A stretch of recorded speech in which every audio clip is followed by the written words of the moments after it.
The problem of meaning is unique to human beings in that we are meaning-hungry, meaning-seeking creatures. We want our lives to have some ultimate value or purpose. The problem is that the world, as it stands, is silent. It has no answers. There are no predetermined scripts for us to follow. This is what some existential thinkers call the absurd, and it's another source of potential anxiety that we must deal with in some way. More often than not, culture provides us with ready-made scripts to follow. In Western societies, meaning and purpose is effectively reduced to the attainment of money and material goods.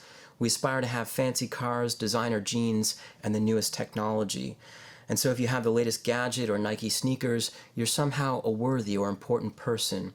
On the contrary, if you can't afford to keep up with the latest arbitrary fashions, you risk humiliation, rejection, or just being plain invisible to others. You're less significant. Inauthentic ways of dealing with the problem of meaning typically involve subscribing to a belief system or an implicit ideology, which is thereafter taken up as an unquestioned guide for living. It's usually unconscious, and it typically involves some kind of group identification or conformity. We effectively find ourselves doing what one does in a particular society, culture, or group without ever questioning its authenticity or validity. As part of that group, we feel a sense of belonging as well as a sense of meaning through adhering to its values. Part of the problem is that in taking these beliefs or values for granted, we never question their true worth. Another issue is that those holding contradictory values or beliefs threaten our sources of meaning, and so we tend to be dismissing, critical, or even hostile toward those with very different belief systems. Because they give us a sense of value, identification, and self-worth, we're sometimes willing to defend our worldviews at all costs. In fact, these existential issues related to death and meaning have been heavily researched and are hypothesized to be involved in many world conflicts.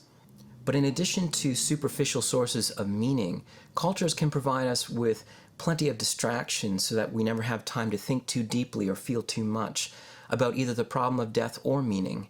Examples include video games, movies, television, and useless things that we find on the internet, which keep us comfortably ignorant or distracted in a numb compliance with the larger sociocultural narrative. The question of meaning is important.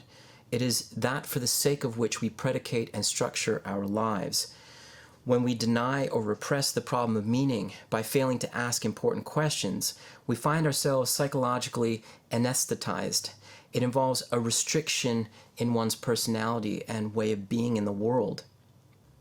An existential therapist may help their clients identify inauthentic sources of significance and help them wrestle with the problem of meaning so that they can live in congruence with authentic sources of value and purpose as appropriated by the self-aware individual. That's all for existentialism and meaning. The next video in this series will address the problem of freedom.